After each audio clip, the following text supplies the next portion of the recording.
Bank খাতে রাষ্ট্রীয় পৃষ্ঠপোষকতায় ঋণের নামে লুটপাট হয়েছে কোটি কোটি টাকা।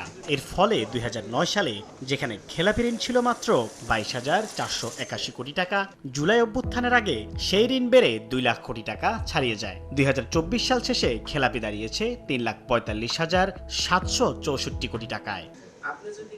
গভর্নর বললেন, এতদিন খেলাপির তথ্য লুকিয়ে রাখা হতো, এবার প্রকৃত চিত্র সামনে নিয়ে আসা হচ্ছে। যতই নতুন তথ্য আসছে ততই আমরা দেখতে পাচ্ছি যে অবস্থা আমি যেভাবে আগে প্রেডিক্ট করেছিলাম সেইভাবেই যাচ্ছে। আমরা জানি যে আগে এটাকে কম করে দেখানো হতো বিভিন্ন কারণে, এবং এটার পরিমাণ ছিল ৯% মতো, তো এটা ৯ থেকে ২০ হয়ে গেছে।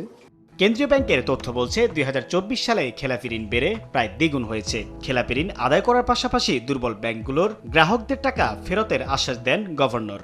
ব্যাংকিং খাতে টাকা রেখে টাকা পাবে না, এটা হবে না বাংলাদেশে। এটা আমরা করতে দেব না। কিছুটা দায়বদ্ধতা সরকারই নিচ্ছে এক্ষেত্রে।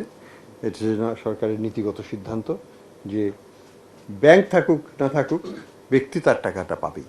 এ সময় তিনি জানান, মোট খেলাপির প্রায় ৪৩% রাষ্ট্রায়ত্ত ব্যাংকগুলোতে, আর বেসরকারি ব্যাংকগুলোতে এই হার ১৫.৬%।